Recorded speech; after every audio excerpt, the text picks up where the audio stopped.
Welcome, everyone. Thank you for joining us. If you are here to learn about how aligning with employers can improve career outcomes for learners, you are in the right place. Congratulations. We'll get started in just a few seconds. Give everyone a chance to settle in. Reminder, we do have access to the chat today, so we'll go ahead and get started by asking where you're all joining us from today. We've got an international panel here today. So folks from the UK, from the US, more folks joining. Thanks again. We'll go ahead and get started since we've got a jam-packed agenda today. My name is Laura, and I'm on the marketing team here at Accredible. Before I turn it over to our moderator today, a couple of housekeeping notes. We are reserving time at the end of the presentation to field questions, which is really exciting. So please submit them using the Q&A function at the bottom of your screen. We'll answer those questions directly and flag those that are best addressed live by our wonderful panel. This session is also being recorded, and it'll be sent to you and everyone who registered by the end of this week. In that email will also be links to many of the resources highlighted today, in case you're not able to access them from the chat for any reason. Lastly, along with the recording, all of you in attendance today are going to receive a shareable digital badge from us. And we encourage you to share that badge to celebrate the investment that you made in yourself and in your organization by being here and to keep the conversation going within your networks. Without any further ado, I'll turn it over to you, Maise. Lovely. Thanks, Laura. Welcome again, everyone. As Laura mentioned, I'm Maise Hunns, and I lead our professional services team here at Accredible.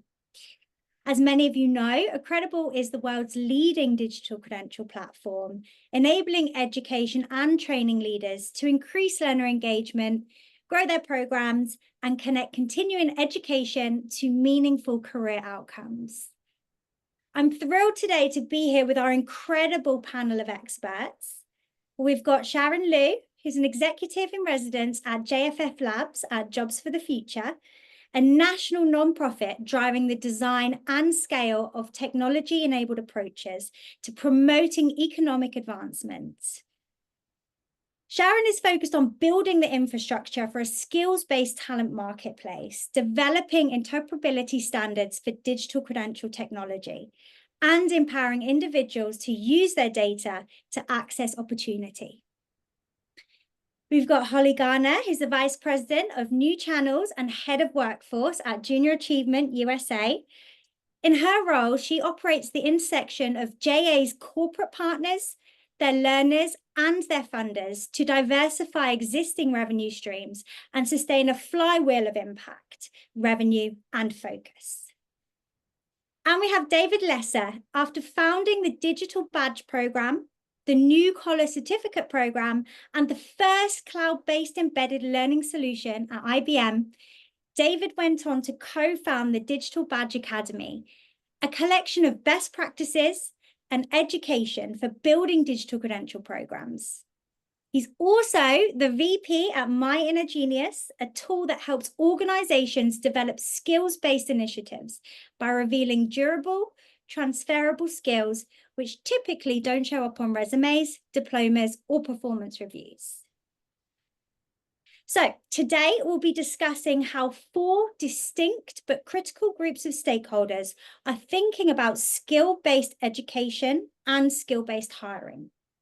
These are learners or job seekers, employers, training or education programs, and tech platforms like ours. So let's start our discussion from the perspective of the learners. Now, in some cases, this is students, in some cases, job seekers, and in some cases, current professionals seeking their next life-changing opportunities. So Holly, tell us, what are some of the forces driving the increasing demand for upskilling, reskilling, or other skill-based education programs? And how are you bringing more young people into the work-based learning opportunities? Yeah, so I think what we see happening in the skills-based market, we know at least 20, I think it's 22 states now have focused on removing degree requirements where it's appropriate from their state positions. We know that every state in the country has some form of credentialing initiative, either through the Department of Ed in most cases, where they're starting to think about those pathways for students. We see a rebranding as well. Instead of college readiness, we hear a way more about college and career readiness. California, for instance, just I think announced a $470 million budget for career pathways, college and career pathways, with a real emphasis on that. If you take a scan of the House bills right now, there's a handful of them about coaching and helping a young person figure out a career versus just the path to college. And so I think there's wide recognition that there are other paths or alternative paths to high quality, sustainable careers that don't necessarily require that you go to college first or go to college at all, right? There are other options. I will say philosophically, we fully believe every job of the future requires some education. And so those education pieces are starting to pop up in much more in sort of a skills-based hiring way. So when we think about where JA fits into this, and just for everyone, in case someone's not familiar with JA, we're a 100-year-old organization. We've been focused on financial literacy, entrepreneurship, and career readiness for all of those years. We have 100 areas that operate across the country, and largely we see that helping students to get that first work experience, that there's got to be some way to help highlight what they're what are they learning? Do they have a foundations of work readiness? Are they coming in with an industry credential? So really helping the students and the young people think about what those pathways are, giving them some guidance on those pathways, and then helping them get that first work experience, which we know from a research perspective leads to economic mobility later in life, to be stably employed as a young person. So that's how we think about sort of the market around us and how we fit into that. Great, thank you. That was really interesting. And as we know, one of the most effective ways professionals and job seekers have to prove their skills and experience is through digital credentials. David, tell us, what sets a program offering verifiable digital credentials apart from one that does not? And, what's that from the learner's perspective? Well, from a learner's perspective, they want recognition. And even if they're not looking for a job, recognition and endorsement is what they want. They want a recognition or a signal of achievement and readiness. So that's number one. I think they're basically three things. The one is the recognition. I think the second one is that it is, credible and trusted. Is this something that's going to have market value, that's going to have, legs beyond the activity that I did? So if you did an activity in an organization or in a school, I think that badge issuers have to understand that these badges need to have market value. They need to be able to help somebody build up their LinkedIn profile or their resume. So it has to have, down to even down to the name of the badge will make a difference in how it builds credibility and trust in the badge.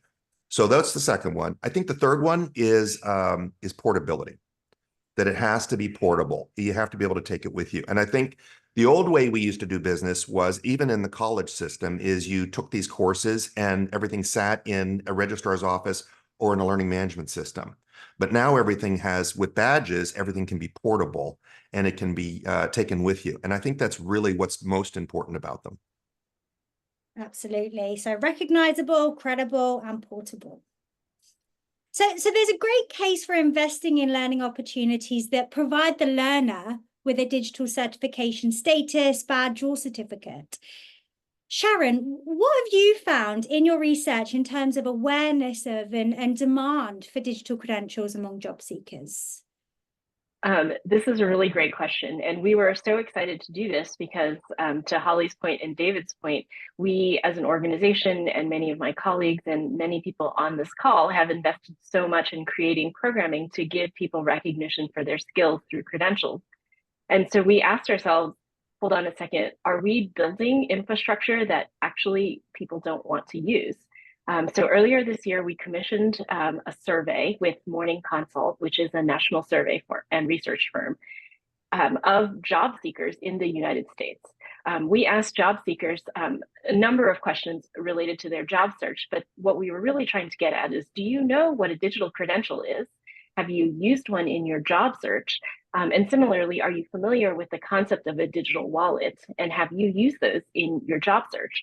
And so we were a little worried because we were worried that people would come back to us and say, it doesn't matter, we don't care. All of this work that you're doing is meaningless. But actually what we found was that, even before we explained what was a digital credential, 46% of the job seekers that responded to our survey were familiar with a digital credential. And when we did fully explain what did we think digital credentials were, 75% of job seekers said that they would like to use them for very much the same reasons that David explained. They wanted to have a wallet where they could put their qualifications, their previous experience, their skills, and there are other things that they think would match them best with their jobs. But the interesting point, and I think this is what we're going to get a chance to talk a little bit about here, is we asked them, well, like when you use them, like was it because employers asked you for them? And actually 19% responded by saying that an employer had requested a digital credential. So we have a lot of theories and hypotheses about why that might be, and would love thoughts of my colleagues on this call, but that's sort of where we are, like trying to figure out like then how do we bridge the gap between these job seekers, they want to use them. People who had used digital credentials were 20% more likely to say they were able to fully communicate their skills to an employer as part of a job application process. But then how can we work with employers to get them to request some of these credentials so that they can receive this information? Absolutely. Yeah, some really interesting stats there. Great. Thank you, Sharon. All right, so shifting gears slightly to speak about some of the challenges and opportunities that employers are facing. So on one hand, we see that employers are eager to invest in skills-based talent practices, and talent is scarce and diversity is a persistent challenge. It makes a lot of sense to both cast a wider net to seek new hire based on those holistic portfolios of skills and experience. Now, a popular way of going about that is removing the college degree requirements from job descriptions, a move many businesses have embraced. Fewer than 1 in 5 postings on Indeed require a 4-year degree, and that was back in January of this year. But that being said, a Harvard Business Review study found that for every 100 of these postings, fewer than 4 candidates without a degree were hired. So Sharon, back to you. When you consider that learners are eager to earn and use credentials in the hiring process, and that employers are overwhelmingly likely to say that microcredentials in a resume benefit a candidate, what are some of the blockers that are holding employers back from making more hiring decisions based on skills versus formal education? I feel like this is the $1 million question, and I will just share a couple of our theories, which may or may not bear out, but hopefully we can all contribute to the body of research here. We have a couple of things that we think are related to language. So the first thing is that we often group employers together, and we call them employers as if they are a homogenous group. But actually, this is not a homogenous group. We have, I think David has experience working with a very giant corporation globally. But then, like most of the companies in the United States, are small and medium-sized businesses. And in fact, most of the new postings are, I think the statistics are something between 65 and 70% of the hirings are with companies that are considered small. And small businesses don't often have an HR office, HRIS systems, ATS systems. And so it tends to be a little bit, I think, of a gloss over when we say employers behave in X way, because there are actually X to the millionth combination of ways. So that's the first thing. I think a second thing is related to the language around how we describe credentialing. I think it's pretty popular to use the phrase alternative credentialing, as if the degree is the right way to do it, and then here are some alternatives for people who were just a little shy of the bus. And I think that we want to be careful on how we describe this, because if you talk about them as skilled credentials, it becomes much more positive. I know how to do this, not I missed out on a bachelor's degree.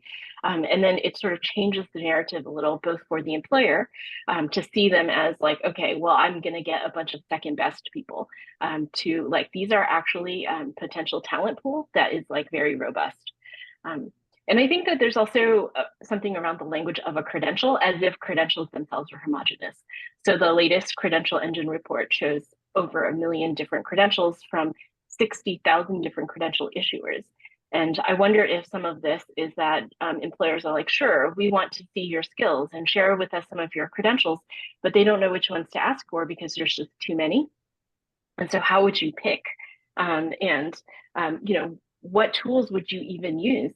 Because they've now heard about wallets and issuing, you know, and it's like, there's just too much out there. And I wonder if there's something that we all can do as a community to simplify this for people and help them to sort of like get their hands on like a very easy way to get into this sort of hiring process. The other thing that I would add that we're seeing, and I think this is like it's so fascinating. So we write AI, we all have ChatGPT, right? I use it most every day for something. What we're hearing is that you can use ChatGPT to basically copy the job description and then copy your resume and then ask ChatGPT to create a resume that is most appropriate for this job. And so what we're hearing is that too, it's like a completely homogenized sort of resume pool that if 20 people applied and they all did the same thing and they used AI to build that resume, you suddenly have resumes that look a whole lot alike. And, you know, two, the resume tool likely evaluating those is also likely an AI tool, which means the keyword, the structure that the language model uses, it's probably going to come back with like, these are all, you know, it's really hard to differentiate when you sort of live in that AI evaluated and AI created resume.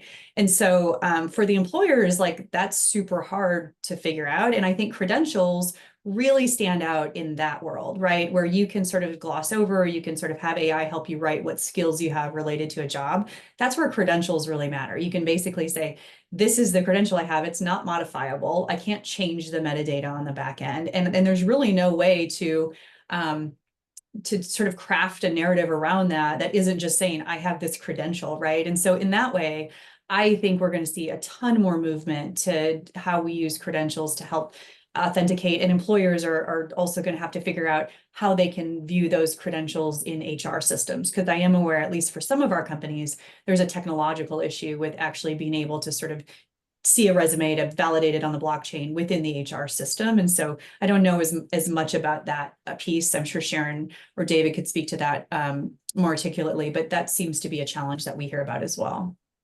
You know, I want to build on that too, because this is exactly right. I think, and from what Sharon and Holly said, I mean, if you boil it down, there's really people, processes, and tools with any type of innovation, right? And the people part of it, I think, Sharon, you talked to that quite a bit, but the people part of it, another part of it is they're afraid of getting sued. You know, they're afraid that, do these, how do I vet these credentials? How do I understand that these are not going to go away or that they actually are what they say? There's no governing body that provides that. I mean, there's Credential Engine, some other groups that are emerging, but, you know, there's a fear of using these, that they're going to make the wrong decisions. I think that there's also, from a process perspective, there's actually the whole process. How do you do this? And like, I think you were mentioning that, Holly and Sharon as well. Is there a process in place to be able to understand these that's faster than what we're doing today? It has to be faster. Right now, resume readers are incredibly fast, and there's not a faster process for doing this thing. And there's no training around it either. So there's no HR training to say, how do we start to use these badges? So you have a process problem. The technology problem is big because these big, you know, the Workdays and the other groups like that, Microsoft Viva, they're not ready for badges, and they're not going to be ready for badges unless somebody pushes them into it. And in fact, they're not going to develop the systems to make this thing work unless there is a demand from the labor market, and it's just not there. Absolutely. Yeah, really interesting point raised there, Sharon. I really like how you touched on the analysis of the way we talk about and the way we approach these and the kind of effects that has on the outer world looking in on them. And yeah, really interesting on the kind of the piece there around the technology and the processes. And Holly, you know, the AI and ChatGPT issue, this wasn't a thing we had to worry about 5-10 years ago. So it's all new, and we're all kind of learning how to navigate this together. Holly, I'd love to know more about how you've seen your students kind of actually use digital credentials that they've earned when seeking their first or next career opportunity. Yeah, I'll go back to something that Sharon said. It really, for us, we focus on the maybe it was David, but the portability aspect, right? A badge in a wallet that you can't sort of put front and center with your candidacy for a position is really not as useful, right? And so we really think about how do we get out in front of that. For us, we partner with a technology platform, which is we use Smart Resume, but a technology platform that actually allows you to craft a resume that allows you to embed the digital badge or credential, which is sort of in the resume, verifiable on the blockchain. And actually, from a policy perspective, we require that you have either one of our credentials, which we make readily available and put in front of students, or you have an industry credential. And so you can't actually finish your resume until you have one of those. Ideally, in a perfect world, right, we would allow students to build constellations of their experiences throughout our JA programs, which would give us some insight into sort of readiness and things like that, and be able to really dive into what are the things that actually lead to like longitudinal ability to stay in a career or long-term economic mobility. And so in that case, we actually use our data. We actually use badges to generate data too, right? A badge represents a point in time in which you interact with a student. So we have the data strategy around badging and credentialing, in addition to the individual making sure that they have easy access to credentials, and then making sure that we use technology to put those front and center, that a student can actually build a resume to actually give to an employer that very specifically shows not only all the AI skills that they generated using their ChatGPT resume, but a credential in there. And you actually can verify it on the blockchain, and you can see that in fact it is a credential. And so we think the combination of those things really helps to sort of take that with you and to help present you as a candidate in the best light. Excellent. Thank you. Really interesting. All right, we're going to move on to the next topic and start to discuss how training and education programs fit within the skills-based learning and development movement. So one of the reasons why employers report these talent scarcities is that mismatch in the skills workers have today and the skills they need to have an impact in the workplace. So digital credentials can correct that mismatch through that skills-based hiring process. Holly, I'd love to hear from you on, understanding the skills that need to be successful in well-paying jobs that are different than they were, say, 1, 5, 10 years ago even. And I'm sure they'll change in another 1, 5, 10 years in the future. What are some of the tangible ways that JA learns from employers on what's important for learners to know so that they can fill critical skill gaps in the workplace? Yeah, I would say this is the 1, 5, 10 years. I think, when ChatGPT came out, I think all was lost to the wind in terms of like, what exactly are we going to need to learn to do next? And that's, I heard there was a statistic like every 48 months, you need an entire new skill set. I think now it might be even down to 24 months. Don't quote me on that. I can't remember exactly where that statistic came from, but the rapidity at which we have to sort of upskill and reskill ourselves is constantly changing. And, obviously more smaller doses, micro learning opportunities. I worked at Kaplan, worked for a wonderful guy named Brandon Bastide, who really talked about education will continue to happen on the work site, right? It will be this blend that higher education or credential and skills-based education will not exist separately of what you do at work. And I think that's really true. I think we're seeing that happen, and try to pay attention to the corporations who are sort of out in front of that, saying, I need to be able to help upskill and reskill my own talent to be able to retain them and to be able to sort of carry out my business mission.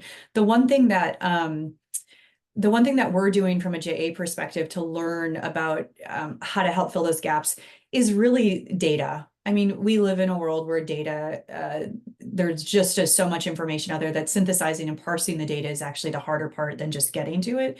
But we really have to live in a world where we're not building opportunities based on sort of what we think or what we hear. Like, we're all older now. Our perception on sort of what we believe, we really have to continue to validate against hard data. And so that's where I would say some of the places like, Lightcast has a data stream and API connection to data where you can really look at in-demand labor, what kind of jobs are available, and really trying to keep a pulse on that. I don't know that anyone, I know JFF did a study on AI and was fortunate enough to take part in that, but I don't know that anyone really knows what 10 years looks like for the skills that will be required to do the jobs. And so I think building the infrastructure right now to rapidly say, oh, we heard that that's a thing now and we have to figure out how to train for it. It's almost like figuring out the infrastructure versus doubling down on what we think the next skills are going to be needed. I will say, can I just, so I think this is really fascinating because I think, Holly, you're exactly right. One of the things that we found was interesting in our survey of job seekers is that, do you know about digital credentials? Are you interested in learning more? So if you ask the combo, the people who answered, no, I'm not interested. I have not, heard of digital credentials, and no, I'm not interested in learning more. This is a really interesting population because that is the population where most people are over the age of 45. They overwhelmingly make less than $50,000 a year. 80% of them don't have a college degree, and they are extremely pessimistic about their outlooks in the job market. I think that like 45% of them indicated they were pessimistic or something ridiculous like that.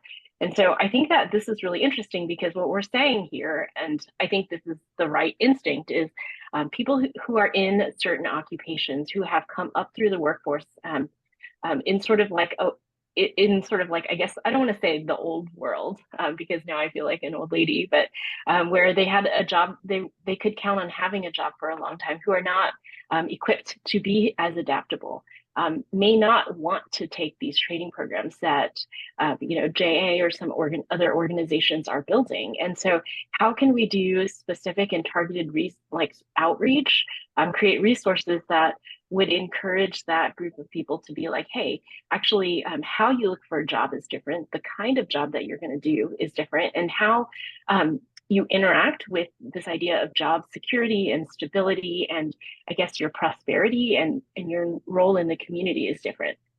And how do we sort of get them to embrace the chat GPTs? I mean, it's clever what you can do with it for job applying, but there's some people that never will because they see this as the enemy, right? So I don't want to be a downer, but I'm just curious, from the perspective of people who do work in technology, what is your thought on how you would engage that population? Yeah, really interesting points there, Holly. I think you really covered, why using digital credentials as a data strategy is so powerful. And Sharon, those statistics are really eye-opening, and I definitely think it's something everyone within the technology industry can really deeply think about and analyze.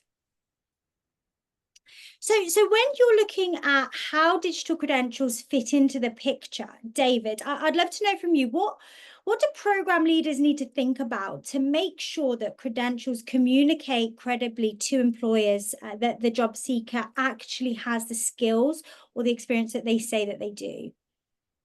I think back to the list of threes, right? Because people only do remember threes anyway, right? I think there are three different things.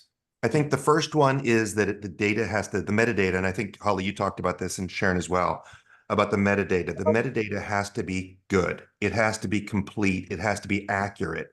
And everything down to, what the skills were that were gleaned from this activity or what the activity was about, what kind of assessment was used. So the metadata has to be complete. A lot of people that are issuing badges are not doing a very good job with that. So that's the main thing. And back to what you're saying, Holly, the data is where the value is going to be ultimately for an organization. So that's one, is detailed data. I think the second one is transparency. And that means that somebody who is looking at this badge will be able to understand what it took to earn it, what kind of assessment was there, what kind of rubrics were there, and that stuff should be published. When I was at IBM, we created an external landing page for every single badge, and we had thousands of badges.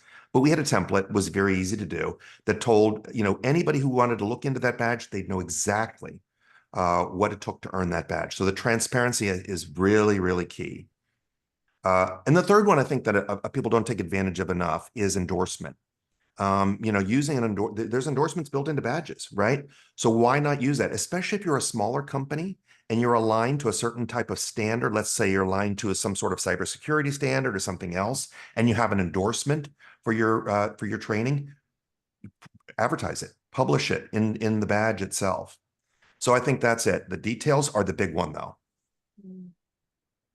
Yeah, absolutely. That's so important. And I think that's something that's sometimes quite easily missed, when it might be the last thing you think about, but it's the most important piece. Yep.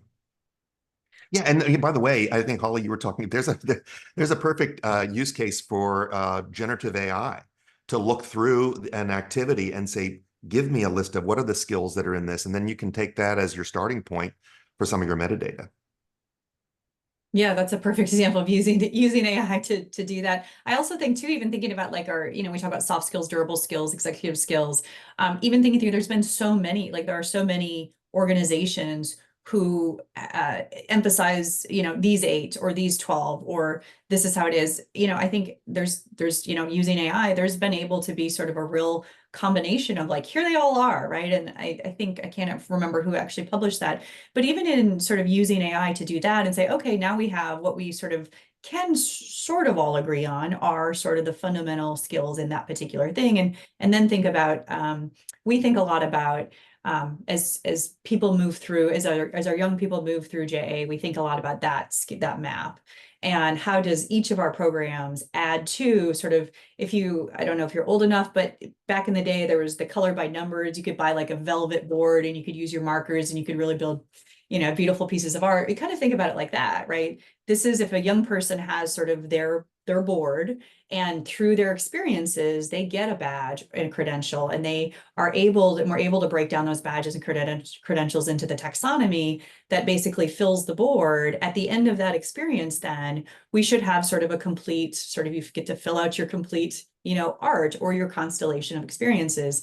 And that's where, to your point, David, I think generative AI, the models that we now have in place to be able to do some of this are really have started to unlock pace and allow us to move faster into those things and to start to really think about how we categorize taxonomies and skills and do alignments across those things so much more quickly than we could ever do by hand. And I think I'll just add one more thing that you said was really important, David, was that the transparency of the skills taxonomies that are being used is really critical to all of us who use these tools, because we know that AI is just trained on data sets. And if so, I was joking with someone in the chat that based on my profile, LinkedIn always recommends jobs like cat carer to me. And it's like when you work with people and you give them that kind of advice, like I think you can potentially cause people to waste time and money pursuing things that are not fruitful. And I think that particularly as we as sort of technical assistance organizations start using these tools to help populations that we serve, we should be very careful about what are like the bases of these AIs, right? And because, like LLMs are not the only kind of models that AIs can use, and what kind of data is it trained on? And like, are these recommendations good? Is there a feedback loop? And, all of that is possible because of the transparency of the data. And we should, I think, be very aware as we use some of these tools. Definitely. And I love that model you talked about, Holly, the constellation, almost like giving them the power to navigate their own way through and collect the skills and competencies that they want to build. And then that's something that they're proud to kind of show and keep with them as they move through, through their career. And I think that's a really nice way to give the power to the learner. Can I add also what Sharon just said? Because Sharon, you made me think of something else that's very, very important, and it's not being done very well, is validation. Validation studies to show that these types of credentials have the same impact in an organization that a different one has. Because people will use a proxy like a college degree because they know they're not going to get fired over it, and it's probably going to be pretty good. But if there were good validation studies, if organizations were doing validation studies or nonprofits were doing these validation studies to say, you know what, this is something that's trusted. This is something that actually does what it says it's going to do. I think that will go a long way. David, I would just sort of add to that too. When you think about this in the corporate setting, right, it's really hard to move to skills-based hiring if you don't know the skills that actually lead to a successful person in that job, right? So Right. you just know, Becky in customer service is great, everyone loves her, but why, right? What are her skills? What is her natural interest, affinity, those things that actually allow her to be great at that job? And so to your point, validation studies around this is that skill set and this is the credential or pathway that can help you there. And I think like even too, when I think about the corporate space, can you imagine like seeing a dashboard, if you're a corporation, seeing a dashboard of your skills under, like you could even map it against your org structure or your org chart, right? And you start to see all of the sort of patterns emerge where, tech, obviously it's these skills, customer service is this, but when you actually have all that data and you're using credentialing in sort of a bigger, massive data strategy, what would be the super interesting insights you would actually get? You'd be like, oh, that's unique. Everyone who's really good at customer service also has a great tech understanding. Oh, there must be something there, right? And you can start to draw conclusions based on sort of more like data mining versus traditional research where you say, I have a hypothesis and I want you to, I have this data and I want you to, figure it out and accept or reject. But like the part of the sort of slowness I think we see is that that's a really hard thing. I was at a JFF conference and I think one of the presenters might have been an airline company and talked about that they had spent their entire budget and got halfway through the shift to skills-based hiring because they just didn't know and understand kind of what it meant to support that from an infrastructure standpoint. And so I think, it's easy as an individual on this side of the ecosystem to go out and to find education and find a credential and find your pathway. On the hiring side, corporations are so much, they're bigger, they're more complex, they're harder to move, they're turning a ship. And so it's almost sort of understandable that you see sort of a slowness on that side of the ecosystem because that's so much harder to actually move to and to set your infrastructure to be able to accept those credentialed candidates. So it's something we've been thinking about and trying to figure out what our view looks like into data and to skill sets across our population, which is much more like a corporate dashboard. I think that Accredible could help with this by starting to reposition the badge wallet as a skills cloud, right? I mean, if you think about it, if you're able to capture all that information in an organization, like you just mentioned, Holly, in a consumable, standardized way, which doesn't exist right now, because you have stuff that's sitting in a learning management system. You might have performance reviews, you might have whatever, you have all this stuff everywhere. But if it's all badged, it's now in a consumable, standardized way in a singular registry, a skills cloud. And I think that would be a great marketing message for Accredible. Yeah, great feedback there, David. I love that. It's almost like it allows them to collect the skills that they want to be seen and visible within their wallet. I think that's great. All right, so before we wrap up for questions, there's one group of stakeholders that we'd love to get your insights about, and it's us, the technology sector. So behind the scenes, there's a whole technological ecosystem that's supporting education programs that issue digital credentials, and Accredible is one of those platforms. So firstly, for those of you listening, we'd love for you to share in the chat your thoughts on what can technology companies do to be strong partners with training programs in the skills-based training movement.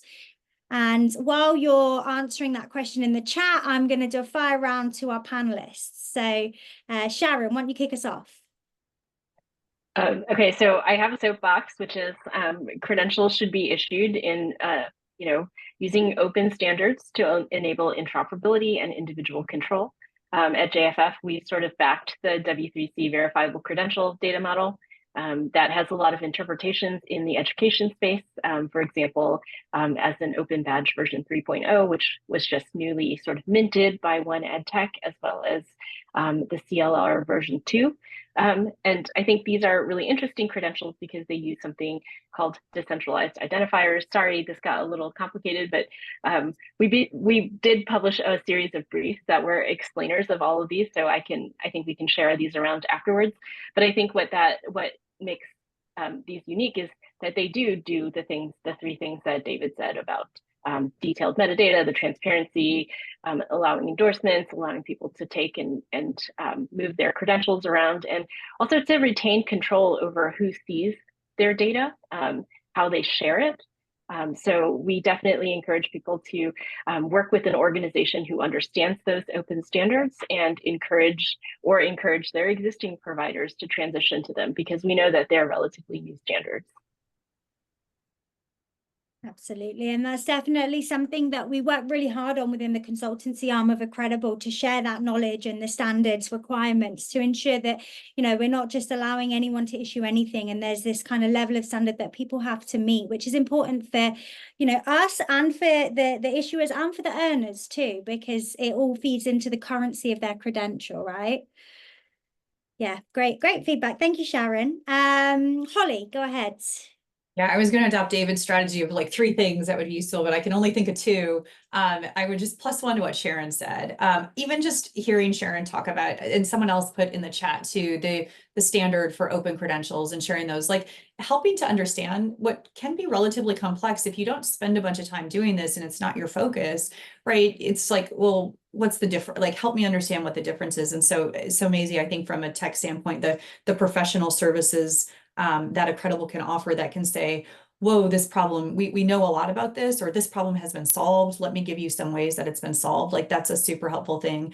And then just from a technology perspective, the ease of integration with multiple different kinds of platforms, adopting open standards, API connections, things like that, making it so that you're not constrained, or you're not forcing my movement through your platform or through your partner platforms. You're really sort of being agnostic and allowing me to decide where I want people to move through from, let's say, credentialing to a resume tool, to a job, you know, talent marketplace and things like that. Being able to be flexible in the multiple types of iterations or implementations that someone wants, I think, is so important for the technology companies. Yeah, absolutely. And I think it's important for the technology companies, you know, to work in partnership on this. You know, we want to allow you to upload other alternative credentials from different providers into your Accredible wallet, so it's centralized. And I think that's kind of a unified thing that the industry all need to agree on and allow for the learners' sake. For sure. And David, why don't you round it off? Yeah, I'm just going to stick to 2 now too, since Holly is winding it down.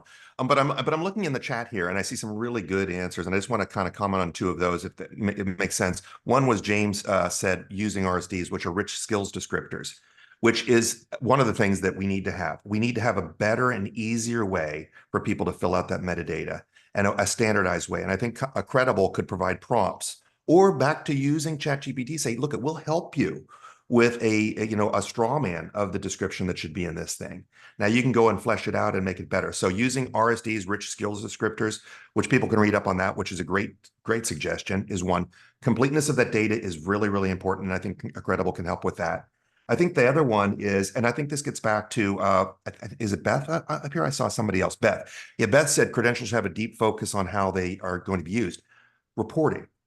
Really good reporting that's tied to what the business outcomes or business objectives are for each part of the organization. That's something that I did when I was in the enterprise space. Is I went to each one of the different business units, found out what keeps them up at night, what their Monday morning problem was.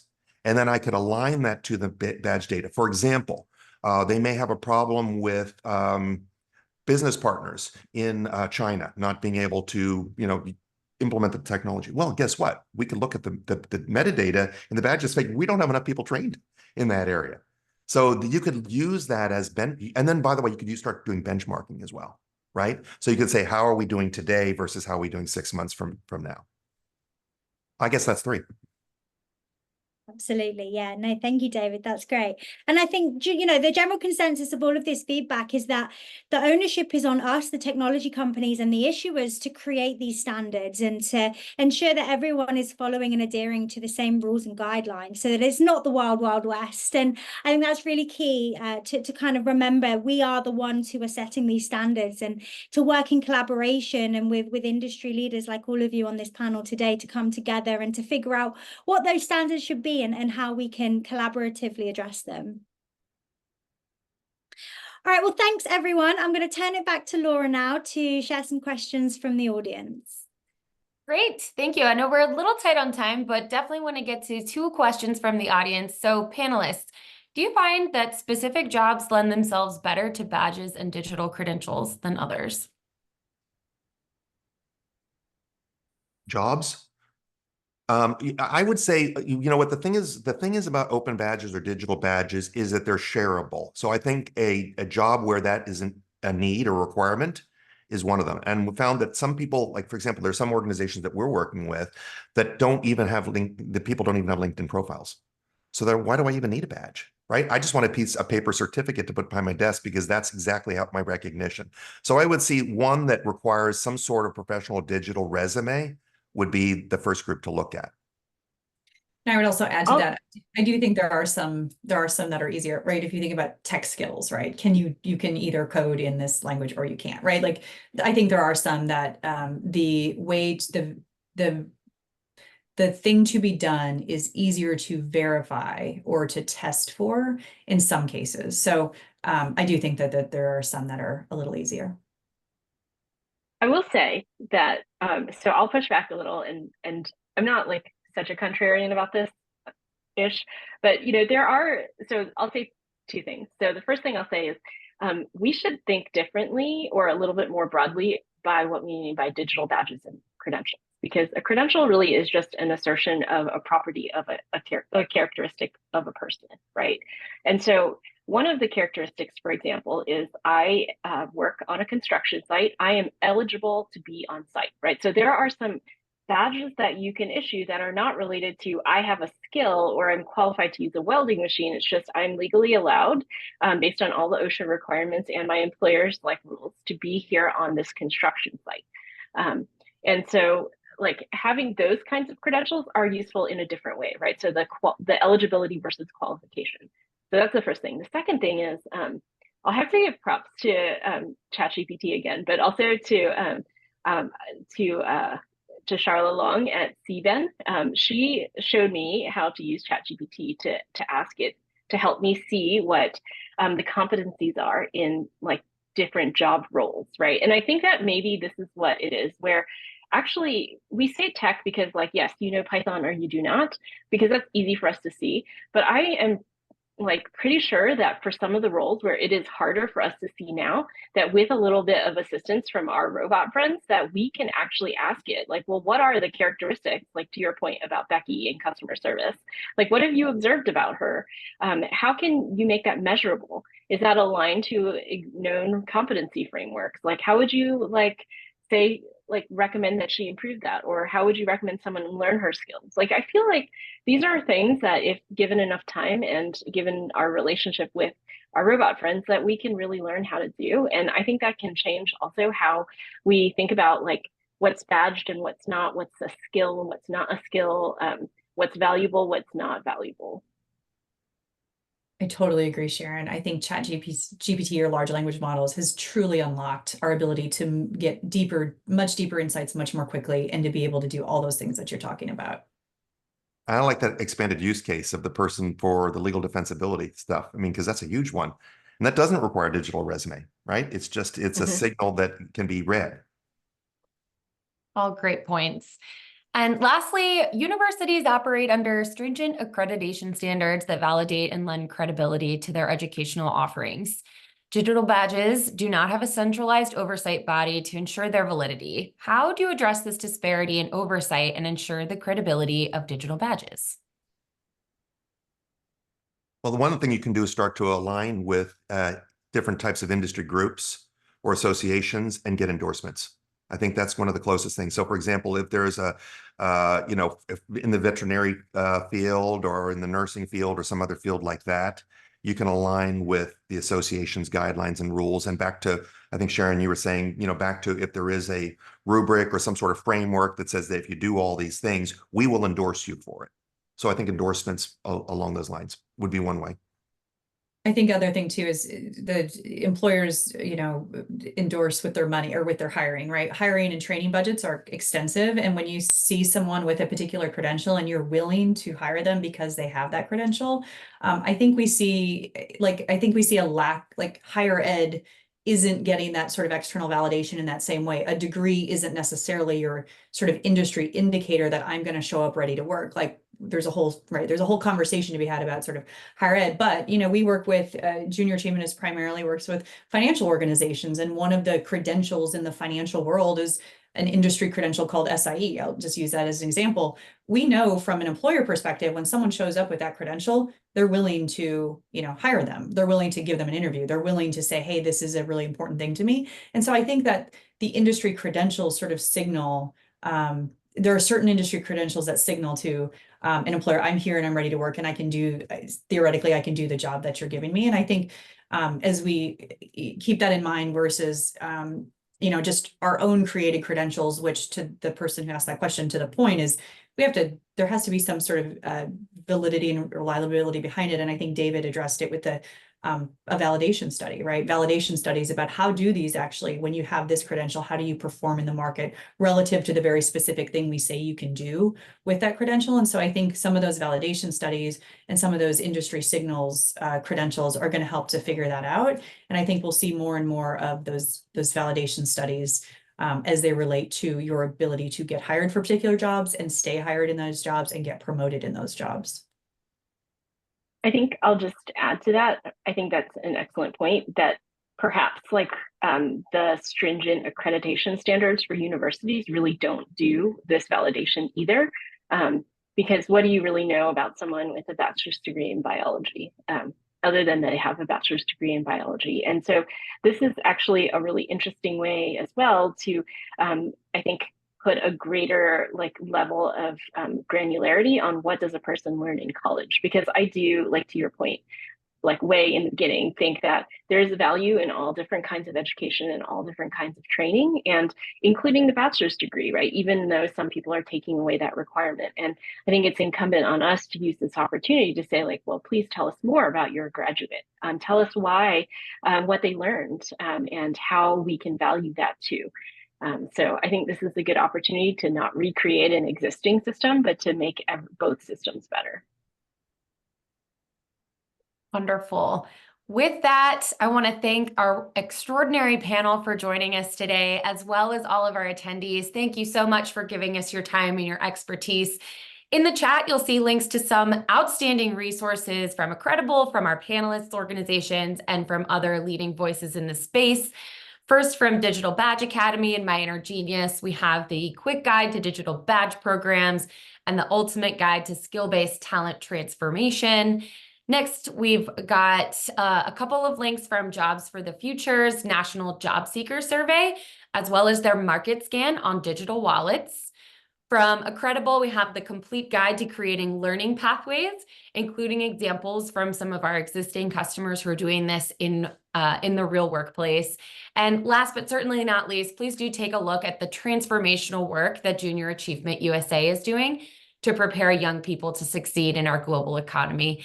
Thank you again for all of you who have joined us, and to our wonderful panel. Reminder, you'll receive all of these resources and the recording via email within the next couple of days. That's all from us. Make it a great week.